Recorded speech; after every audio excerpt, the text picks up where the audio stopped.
Brian, I'm going to start with you first. Great presentation there. Is it too early for AI? We're talking about developing strategies. So why now? Because some people could argue a lot of this is it's really machine learning, not AI. And we see, I had a great conversation actually when I was with Amdocs, and we did some work with you, and Microsoft was there, and he said, this stuff's not really AI, and it's too early for AI strategies. So what would you say with response to that? So the best way of understanding this is understanding what AI is. Because if you ask 10 people, you'll get 10 different answers of what AI is. So AI is a collection of different technologies. But I think if you put the technologies to the side, if you look at the problems that AI solves rather than the technologies, I think it's a better way of looking at it, which is they normally fall into three areas. One is around prediction, the second is pattern detection, and the third is automation. So if you address AI in those three spheres, then you'll have a better understanding. And machine learning, in my opinion, is certainly AI. Yes, it's not deep neural networks and other things that happen in the future. So machine learning is still it's a more of a realistic application that's available today. So yeah, you're right, you can wait 5 years, and by which point you're going to seriously lag behind the competition. I don't think service providers or any organization, any industry can afford to wait. I think they have to at least start developing a strategy, understand the value of AI for your business. Again, let's put technology to the side for the time being and look at the value that it can bring to your business, understanding what problems can it solve, whether it's in customer experience, whether it's in the network, fraud management, whatever the area of the business it can solve. Look at building a strategy now, and then the technology will come shortly after. What do you think? Do you think now's the time? So, yeah, I mean, I'll kind of add on the technology piece of it. When you look at, what Amazon, Google, Facebooks are doing, now it is going more away from being an art to something that you can just, throw your data in, get your models automated, tune, and with a press of a button, have a real life system up there and ready. And agreeing with him, it's like, get your data ready, because at some point it's you're going to need it for whatever applications you want to do, but get started with it. And Brian, we heard, earlier, you brought it up there again, such about data. How much of a problem is it for telcos right now, the data problem, and how can we solve that and make them more ready? Yes, very good question. Let me start, though, with just setting the scene before I answer your question, though. And that is that many people believe that AI represents a new age. That we're actually, we had the age of steam, we had industrialization. And AI, we talk very colloquially in our industry about AI. We talked about the network concepts, There's all sorts of other areas that AI is being applied to. It's a generalized technology, okay? And it's going to affect human society. You look at what it's going to do when we have Uber cars, for example, that have no people in them anymore, right? So it's going to have huge effects on society. And the technology of AI is moving on at a tremendous pace. Now, it's been around for a long time, but now we're at the sort of beginnings of the golden age of AI. And that's been driven by the availability of data and new computing power. You saw the GPUs that NVIDIA talked about, and all the new capabilities, and also advances in mathematics, okay? And again, in the discussion that we had today, we've talked a lot of people have talked about training data, cleaning data, supervised machine learning, but actually, and we saw the game of Go and various other things, but actually what we've also seen recently was the announcement, again from the DeepMind folks, about the game of Go being done again without any machine learning in a supervised sense, just putting two machines against each other with the rules of the game, and it got there. So really generalized machine learning without cleaning data sets. So it's moving very, very, very quickly. Now, one of the things that we've got, the problems we've got in telcos at the moment is that our data is very siloed. That's one problem. S for siloed. Let's invent some letters. Let's have some letters, shall we? S for siloed, right? So what does that mean? Well, let me give you a use case, and I'll get to the data at your question. I want to have a policy that says, after 5 minutes, if there's a failure of the customer service, contact them. Something as simple as that. So imagine we're in this new world of SDN, NFV, with all these services going on and changing in our network. Something's failed. We have to identify what the network failure is. We have to identify what services that are failed. And then we have to go up to the BSS layer and identify what customers are impacted by, what service instances are. And then we might say, well, let's go and check with the customer layer and see how these particular customers want to get contacted. One might want to get contacted by SMS, another one might be contacted by an email, another one might be a premium customer, and we want to get the account manager to write directly to them. So different ways that we want to connect. So what's holding it back? What's the data? The first problem is all this data is siloed. The next problem is all this data is different from one telco to another, different in its data model, different in the way it's accessed, different databases, different architectures. This is a big problem. Why is it a big problem? Well, because there's all these companies out there, in the context that I set before, working in all the different areas of AI. And when they look at their particular business case, they're looking at the fastest route to revenue. Yeah? That's what you would look at, right? So if they do a medical application with their AI algorithm that spots cancer, they can take it to every one of the hospitals in the world, right? And they can sell it. It's a great route to market. Fantastic, right? They do something in fintech, in the finance industry, they can take it to all the different banks. Right. You be a little AI company and think about going to AT&T. Just dealing with the complexity that we give these companies, right? The procurement, all the different things we go through. And then think about the fact that they've got to do an integration to the AT&T systems of data and everything else.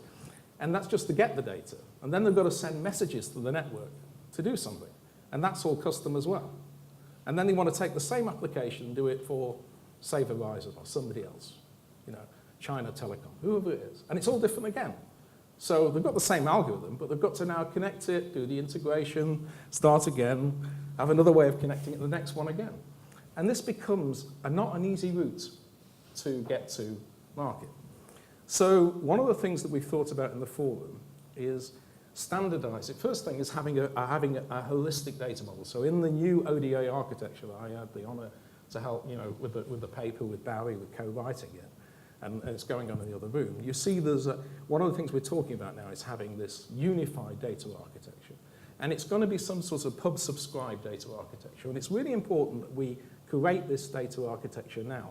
Now, my analogy for this, I'm going on a bit, but my analogy for this is, you remember the HD-ready TVs? You know, when it first came out, HD?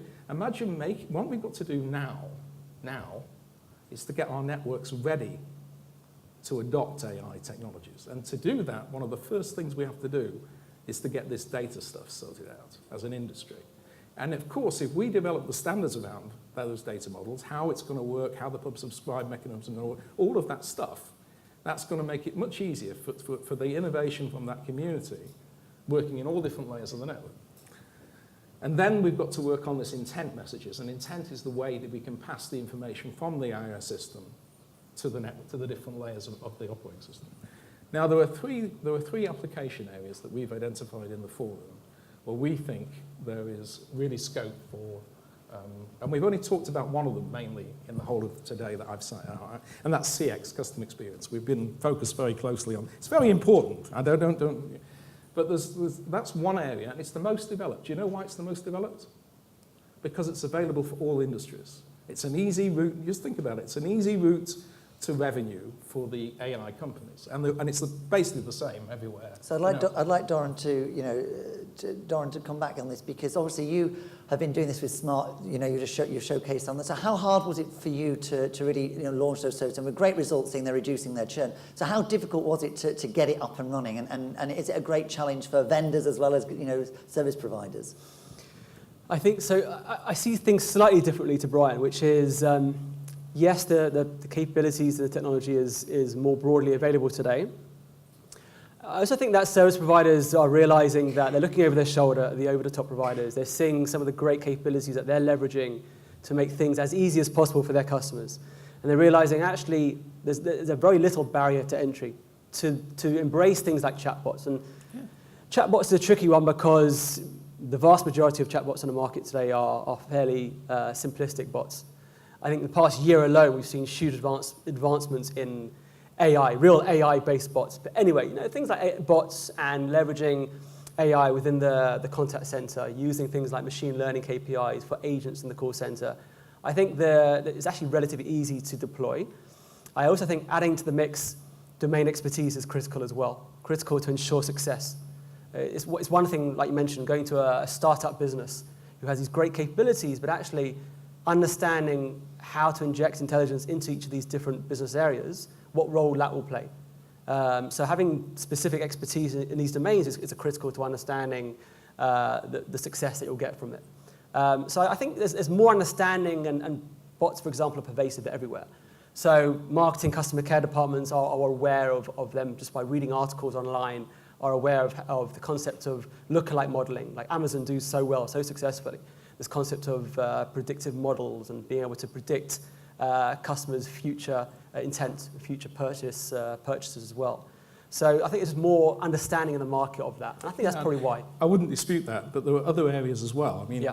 just about, I think it was about 3 or 4 weeks ago, we had AT&T at the SDN World Forum talking about the need for brutal automation. They used the word brutal automation. And all the way through the conference, everybody said brutal automation after AT&T said it. A bit scary, because I don't really like brutal things, but you know. But because when you think about the effects on people and everything. But the other areas that we haven't talked about, right, and I don't require customer experience, but it's things like the network. So remember that we only have an OSS and a BSS because we've got a network. It didn't go the other way around. You know, we got them to simplify the network, the operations of the network and the cost and all those things. And it's the network services that CSPs deliver. That's the core of everything. And we're going to evolve that. SDN NFV is a big industry-wide transformation. But it actually increases complexity. And one of the things that we need to build in is the automation for SDN and NFV. And actually in that space, there are very few firms working. There's another layer above that, which is service. You know, Amdocs do a lot of work in the service side as well. And there's all this business about service automation. You know, making sure that we get the right SLAs. Remember today we were listening to that guy and the sound went away? An AI system should be picking up on that and optimizing the service so we get the right service that we've actually delivered. We don't want that experience. That's not a good experience, especially when we've got a lot of people in this room. So we need to work on that as an industry to deliver the right experience.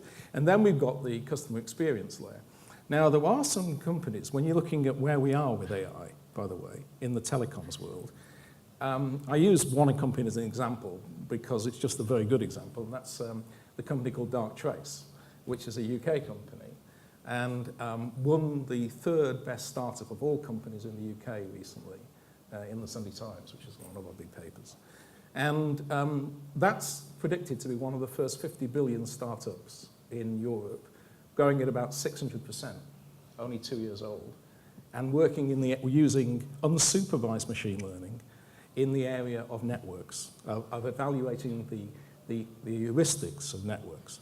So we as an industry have got a lot of things to fix, and customer experience is really, really important, right?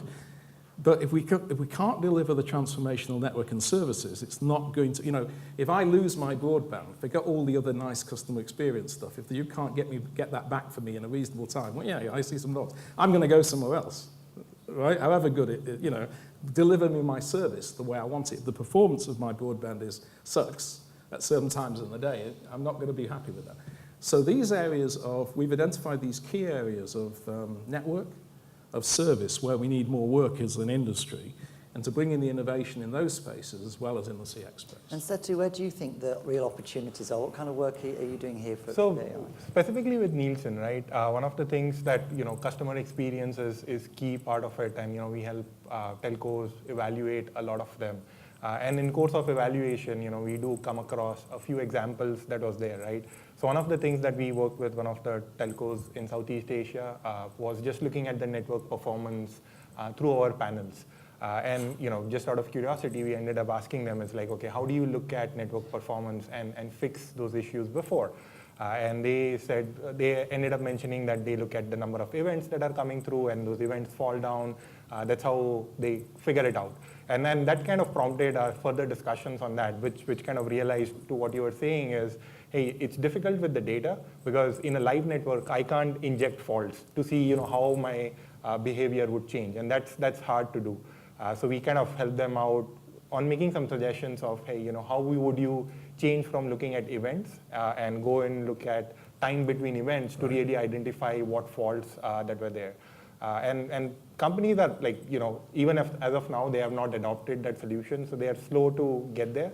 But I think the movement is going in the right direction. And I think they're starting, like you pointed out, right? It's from the revenue portion, look at the customers per se, and then moving down through their pipeline of saying, okay, let's look at the networks and talk about automation. So they talk, but it's not there It's yet. not there yet. Yes. And Don, I've got a question for you. So, you know, we've heard today, and we've seen lots of other examples outside of telco about making new revenues, and, you know, so the great insurance example, and looking at what they were doing then going into healthcare with that.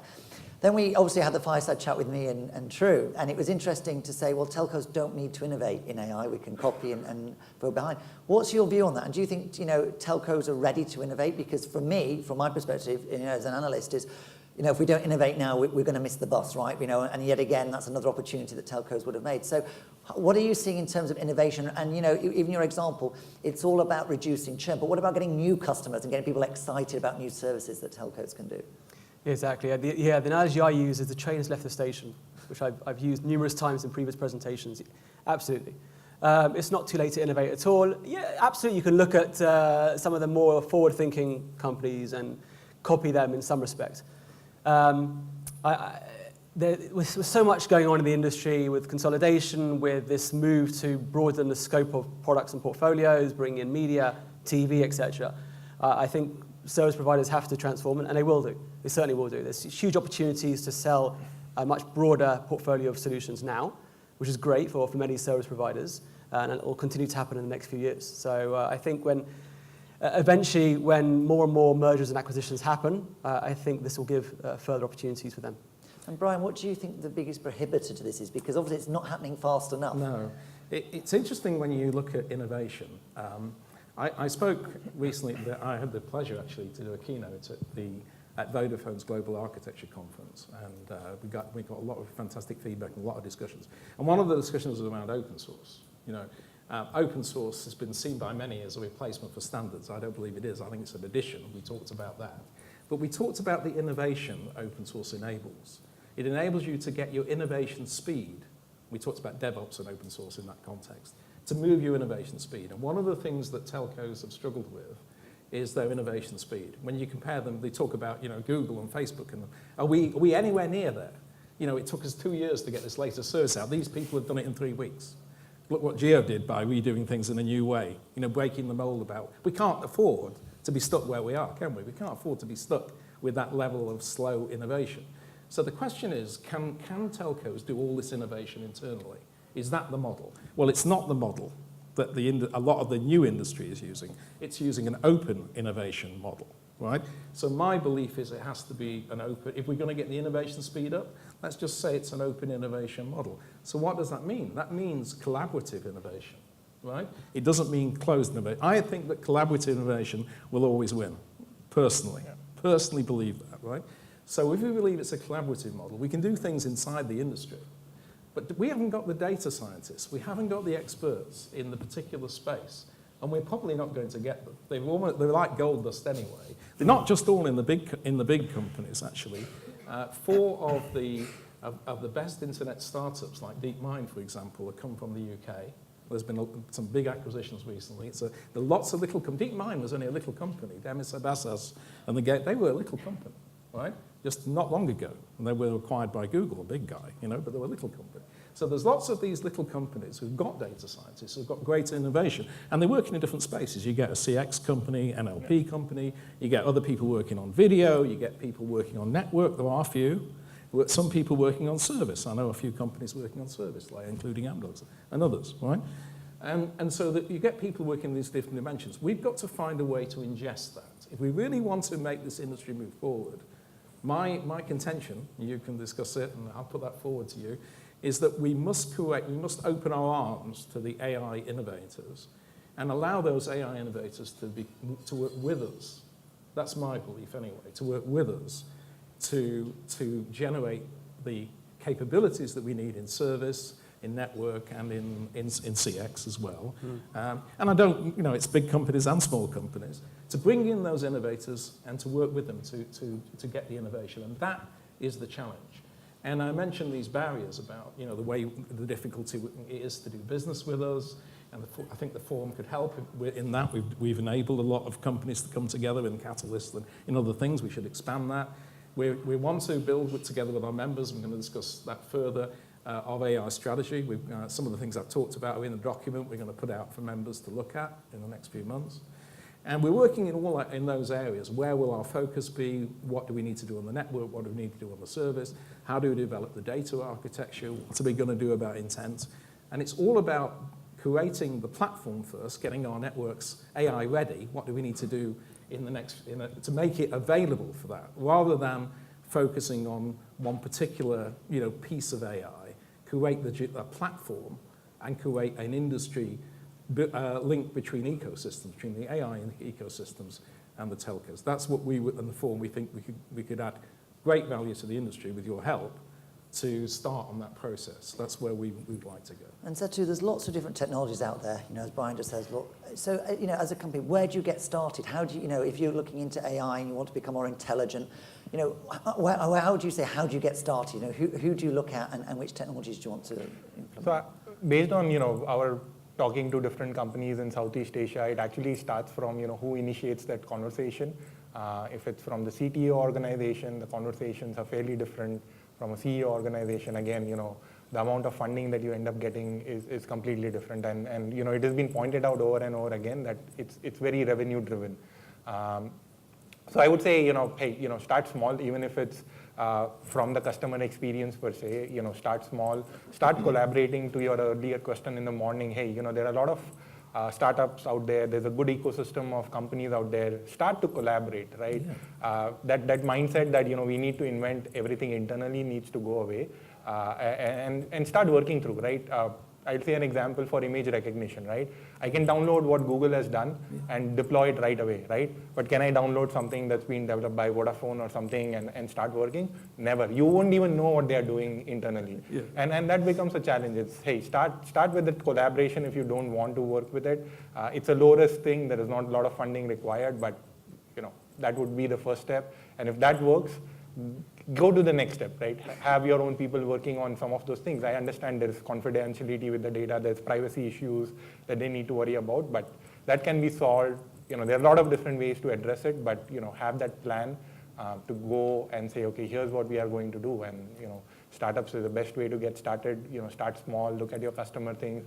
Once it starts bringing in the revenue, use that to fund other activities in there. So just to add to that, from a blueprint architecture perspective, without getting too technical, I think there's two approaches that you can take.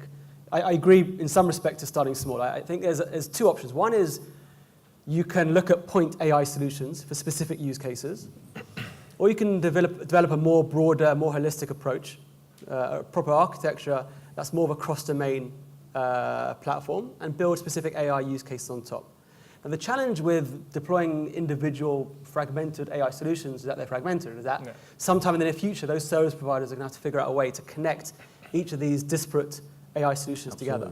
If you take a broader, holistic approach, what ends up happening is that you can take data from, let's say, the marketing domain from campaigns and use that to fine-tune the product catalog. You can take data from the network and leverage that within the contact center so they can preempt calls into the contact center when the network goes down or when Brian has issues with his broadband. So I see value in both. I think you absolutely have to take a short-term approach. You have to build a business case.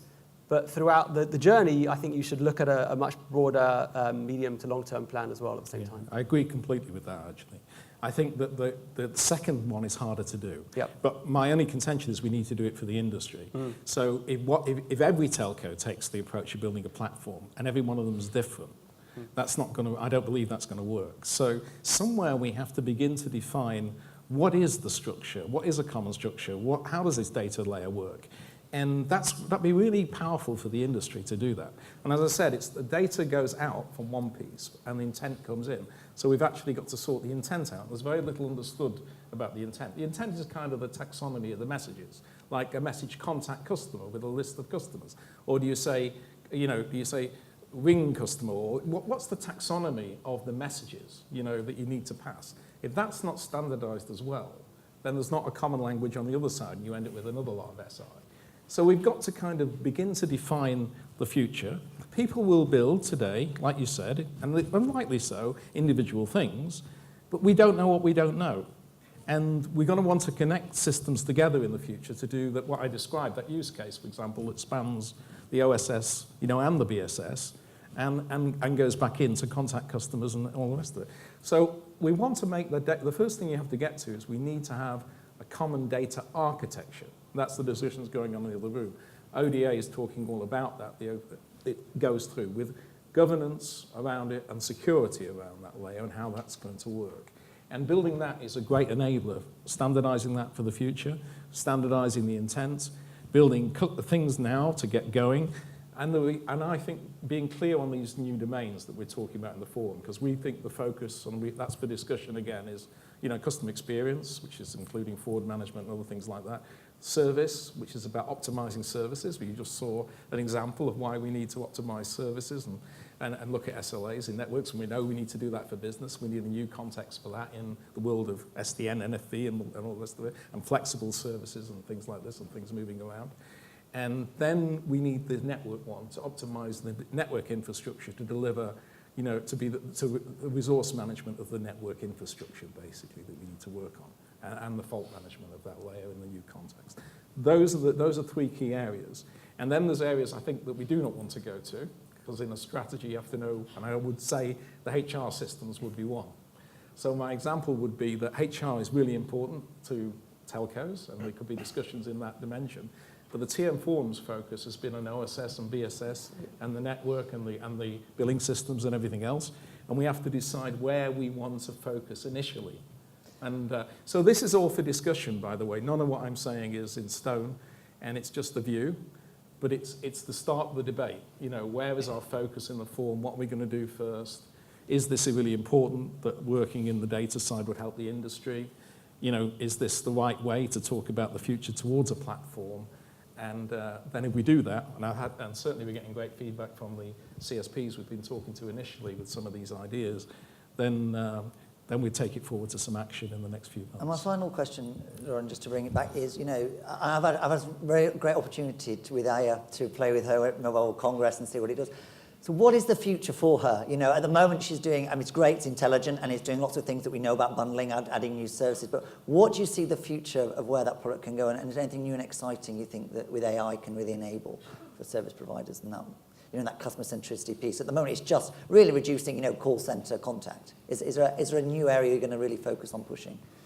Well, I was reading recently that Gartner believe that 85% of customer interactions will be with machines, not with humans. I think we'll end up having more conversations with chatbots or virtual agents than we'll have with our wives or husbands, which is quite shocking. But it goes to show that machines are really at the front and center of every aspect of customer engagement. Being able to predict future patterns, customer patterns, fraud management you talked about as well. This is a key area. Billions of dollars are lost every year. So being able to detect anomalies through patterns in network traffic, which is, it's coming to fruition now. It's not too far in the future. So I think there's a number of different areas that will be addressed over the few years. I think it's a very, very exciting future. We just need to start it now. And Setu, finally, you get the final word. What do you think the future is of AI, particularly for telcos? Do you think it's bright? It's bright, but I guess the mindset is a key one. Looking at it more from an outside perspective. All interactions with them is like, hey, there's so many issues, privacy concerns, and I can't take this. Working with them with different projects is a year-long task, right. Rather than something looking at from a very short perspective. So I guess once they stop, once they start taking some risk onto it, I guess they can. There's a lot of things that can be done, that can be adapted from different domains onto the telco areas. Great. Well, thank you very much. Round of applause for the panel. Thank you very much. Thank you.